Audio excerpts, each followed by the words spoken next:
Good morning बच्चों। जैसा कि आप लोग जानते हैं कि हम लोग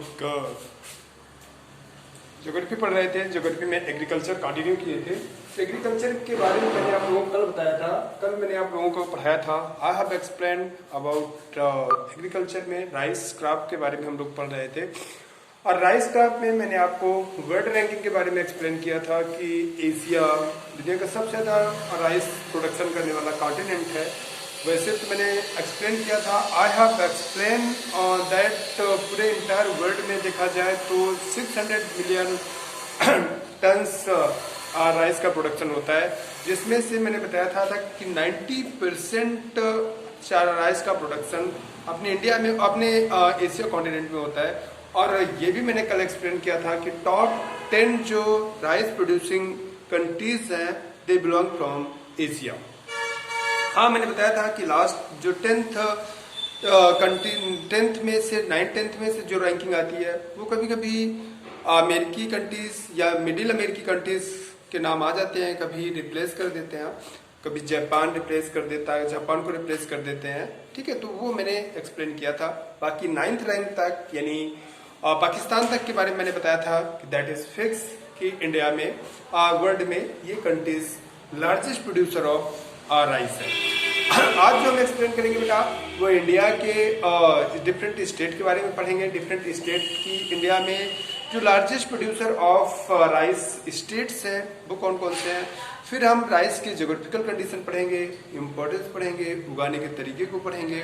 ठीक है, आफ्टर दैट फिर हम राइस खत्म करके फीड में पहुंचेंगे। तो बच्चों, आज मैं आप लोगों को एक्सप्लेन कर रहा था कि जो राइस का प्रोडक्शन इंडिया में है, इंडिया में भी बच्चों याद रखो कि rice is the staple food of the million of the people.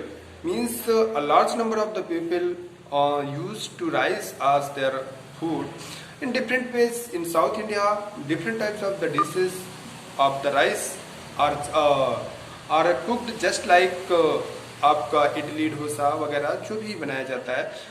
और इसके बाद eastern states like Bengal, Orissa, Bihar, इन स्टेट में we are finding that machhli chawal because Bengal has coastal area, that's why there is availability of the fishes, so they like very much to the rice as well as fish. तो आज हम बात करते हैं बच्चों कि इंडिया के टॉप 10 स्टेट कौन कौन से हैं जो राइस का प्रोडक्शन करते हैं। तो सबसे पहले हम बात करेंगे बेटा, सबसे फर्स्ट रैंक में इंडिया में जो राइस का प्रोडक्शन करता है बच्चों वो वेस्ट बंगाल है। कौन से स्टेट के बारे में बात कर रहे हैं हम? वेस्ट बंगाल बच्चों, वेस्ट बंगाल बच्चों फर्स्ट रैंक में है in the production of the rice. Waste Bengal is in the first rank in the production of the rice. अगर देखा जाए तो इसका production 146 lakh ton, 146 lakh ton rice का प्रोडक्शन हमारा वेस्ट बंगाल करता है। हम बातें कर रहे हैं बेटे लाख टन की बात कर रहे हैं, मिलियन टन की बात नहीं कर रहे हैं।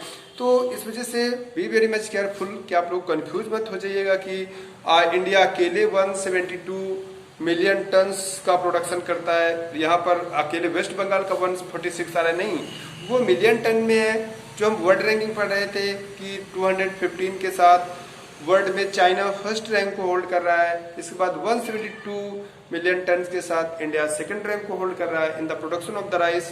डोंट बी कंफ्यूज, ये हमारा लाख टन में है। तो 146 lakh ton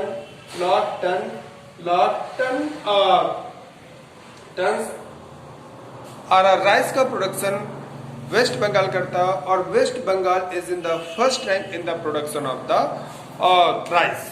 waste Bengal is in the first rank in the production of rice.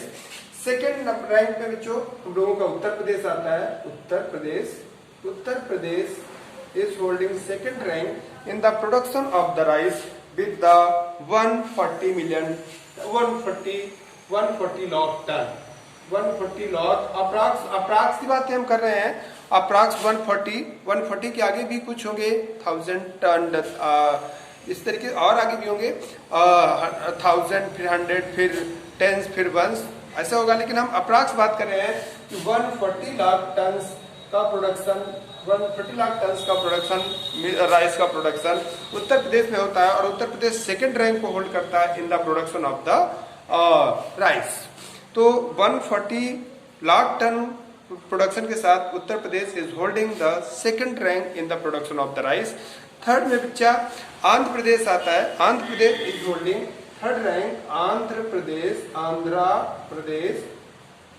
Pradesh is holding third rank in the production of the rice, जिसका प्रोडक्शन अप्रॉक्स 128 लाख टन है।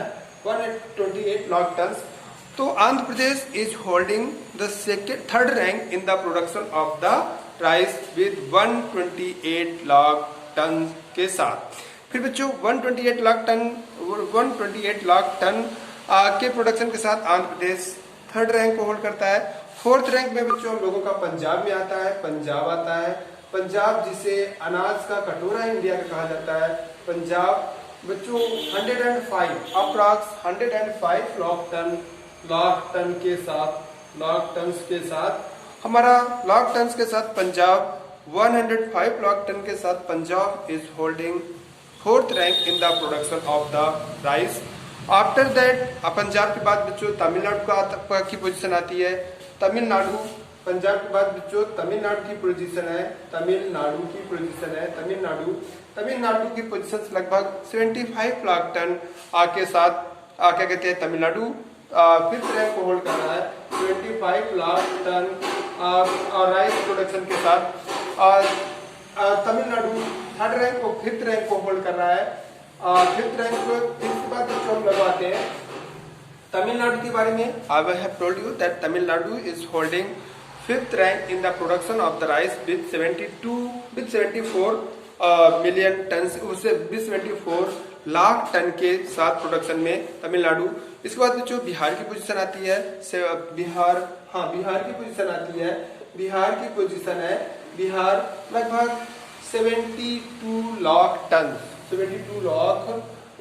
के साथ बिहार बेटे 6 रैंक को होल्ड करता है in the production of the rice. Bihar is holding 6 rank in the production of the rice after followed किसको follow कर रहा है ये फॉलोड टू तमिलनाडु।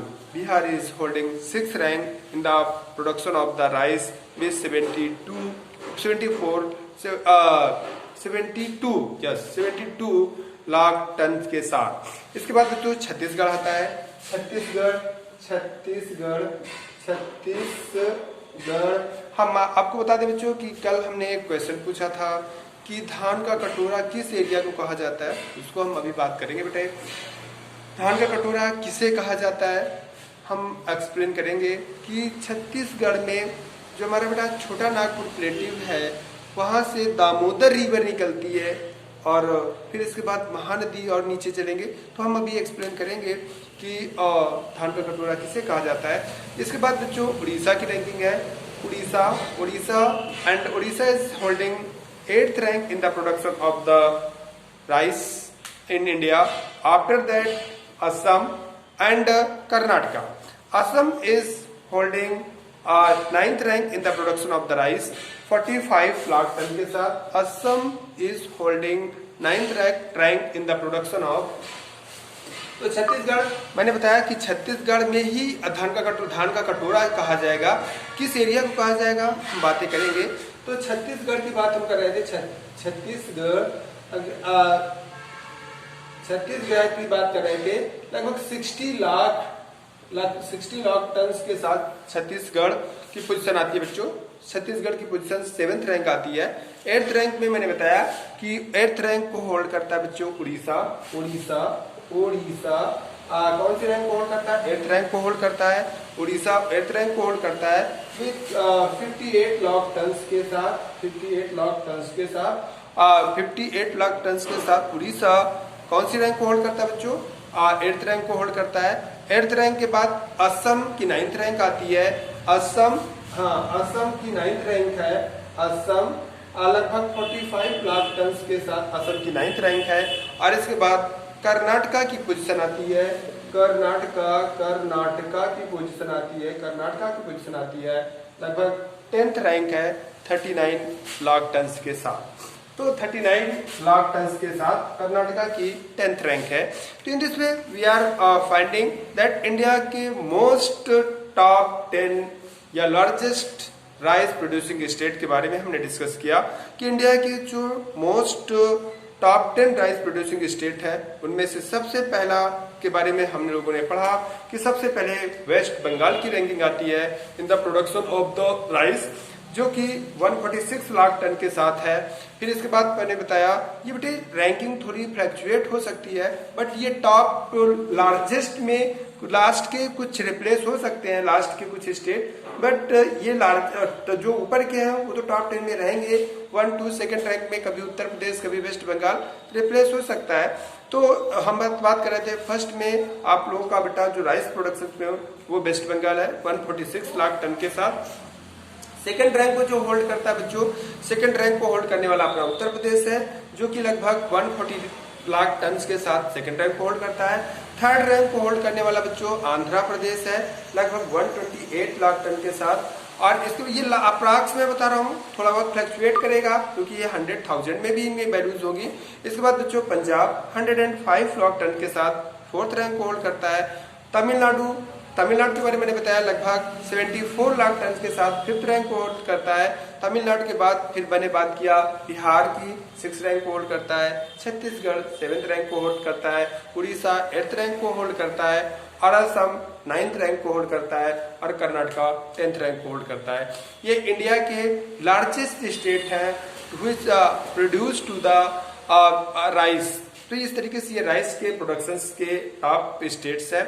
अब बच्चों हम राइस के प्रोडक्शन के बारे में थोड़ा सा प्रोसेसिंग समझते हैं कि राइस का प्रोडक्शन कैसे किया जाता है।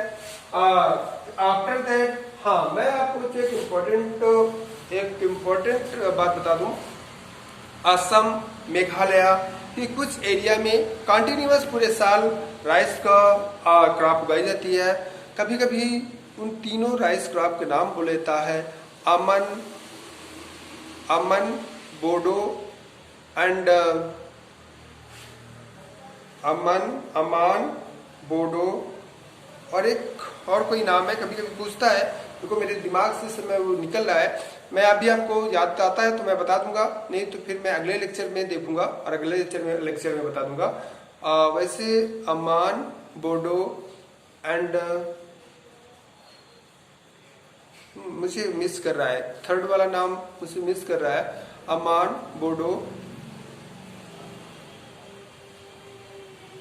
चलो याद आ जाएगा, कभी कभी हो जाता है कि मिस कर जाता है। तो जैसे मुझे याद आएगा मैं इसके बारे में बता दूंगा। मैं कहीं ना कहीं इस कॉन्टेक्स्ट को फिर से रिवीजन में ले लूंगा। तो बच्चों मैं बातें कर रहा था कि राइस का जो प्रोडक्शन होता है ये labour intensive and capital intensive kharif crop होती है। मैंने आप लोगों को बता रखा है कि जो पहले हम लोगों ने रैंकिंग पढ़ी है, अब हम लोग प्रोसेसिंग पढ़ेंगे और प्रोसेसिंग पढ़ने के बाद फिर ज्योग्राफिकल एंड क्लाइमेटिक कंडीशन पढ़ेंगे और तब जाकर के हम लोगों का राइस पार्ट कंप्लीट होगा।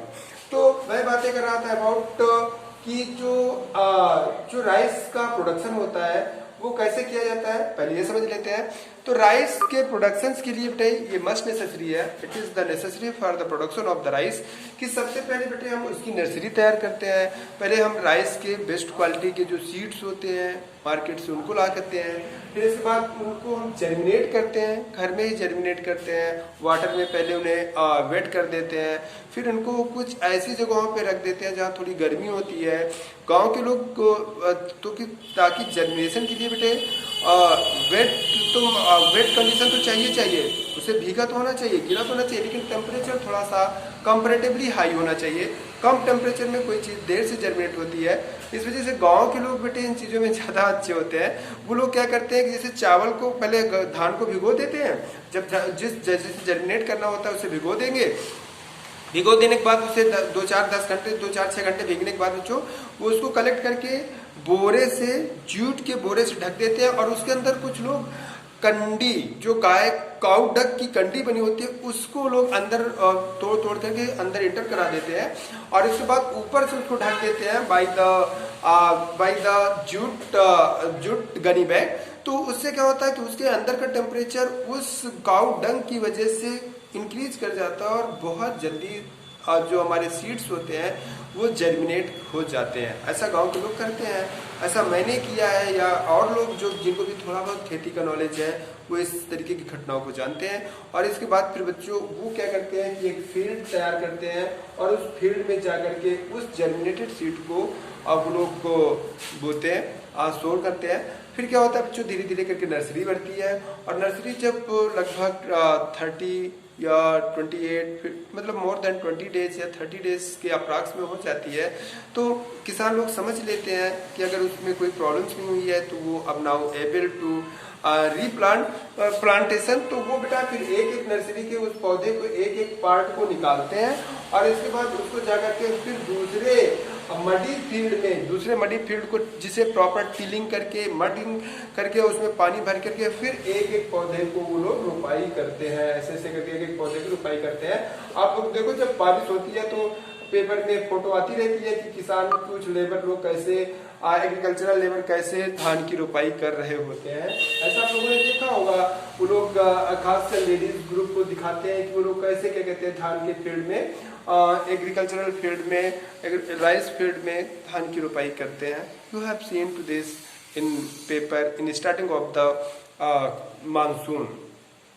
तो बच्चों वो एक एक पौधे की रोपाई करते हैं। इसी वजह से कहते हैं कि धान जो राइस है ये लेबर इंटेंसिव है, लार्ज नंबर में लेबर्स की जरूरत होती है क्योंकि पौधे को रोपना होता है तो it required the labours and it is capital intensive. Labour को भी देना होता है, सीड्स भी देना होता है, इरिगेशन भी करना होता है, टिलिंग की भी करनी होती है। तो ये labour intensive and capital intensive kharif crop है राइस। याद रखना, labour intensive and capital intensive kharif crop है। बच्चों इंडिया में ये खरीफ क्रॉप है, स्पेशली नॉर्थ सारे इंडिया में।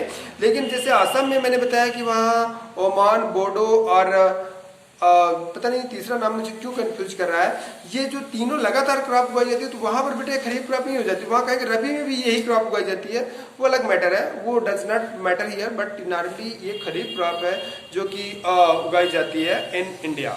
तो इस तरीके से बच्चों हम लोगों का उगाने का तरीका हुआ। फिर बच्चों इसको क्या कहते हैं, धान की प्रॉपर जमीन को कैप्चर करने उसकी जो रूट्स होती हैं, क्योंकि उसे रीप्लांट किया गया है, इस वजह से उसके रूट्स को बेटा थोड़ा हल्का सा सरफेस से थोड़ा सा 1-8 इंच अंदर इंटर कराना पड़ता है मतलब अंगूठे के हेल्प से, उंगलियों के हेल्प से। और इसके बाद बच्चों फिर वो उसमें कोशिश की जाती है कि लगभग 1/5 पार्ट यानी बहुत मिनिमम वाटर प्लांट मतलब राइस प्लांट में हमेशा होना चाहिए। गुड प्रोडक्शन के लिए it is better for the production that की जमीन जो है राइस फील्ड की हमेशा पानी से कवर्ड होनी चाहिए, एक बहुत पतले लेयर ऑफ वाटर से कवर्ड होनी चाहिए।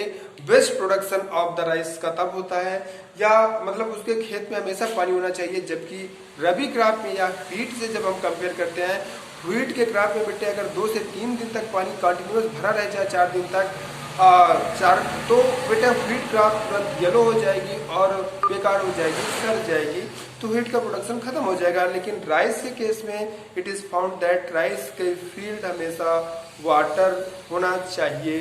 वाटर ना होना इसके प्रोडक्शन को अफेक्ट करता है। जहाँ वाटर नहीं अवेलेबल होता वहाँ टाइम टू टाइम इसे इरिगेट करना पड़ता है। तो इस तरीके से बच्चों ये फिर इसके बाद मैं भी क्लाइमेटिक कंडीशन में बताऊंगा कि क्या पोजीशन होती है। तो ये इस तरीके से इसका प्रोडक्शन, इसके बाद फिर पौधा मैच्योर होता है, फिर उसकी हार्वेस्टिंग की जाती है। अब हम लोग इसके टाइम ड्यूरेशन की बात करेंगे और इसके इसके जोग्राफिकल कंडीशन की बातें करेंगे। तो बच्चों जो राइस होता है, राइस के जोग्राफिकल कंडीशन की बातें हम करते हैं। राइस के जोग्राफिकल कंडीशन की बातें करते हैं। जियोग्राफिकल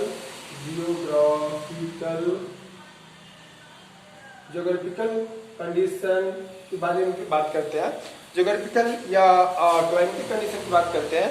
तो बेटे राइस खरीफ क्रॉप है। राइस को कम से कम 100 सेंटीमीटर एबव रेनफॉल की जरूरत होती है। एवरेज रेनफॉल जिन एरिया में मोर देन 100 सेंटीमीटर होती है वो एरिया सुइटेबल है for the production of the rice. हालांकि पंजाब वगैरह में कम होती है, रेनफॉल कम होती है पंजाब वगैरह में, बट पंजाब जैसा कि मैंने बताया कि 4th रैंक को होल्ड कर रहा है in the production of the rice. तो पंजाब में कम बारिश होने के साथ भी इसका प्रोडक्शन किया जाता है।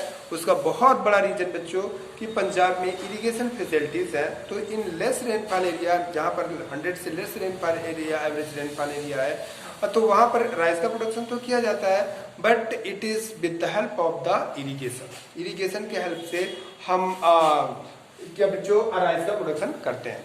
इसके बाद तो टेम्परेचर की बात ही करते हैं। टेम्परेचर की बात करें तो राइस के प्रोडक्शन के लिए जो बेटा टेम्परेचर होना चाहिए वो at the time of measuring the plant, इसे लगभग जो 25 टू 37 डिग्री सेल्सियस टेम्परेचर की जरूरत पड़ती है।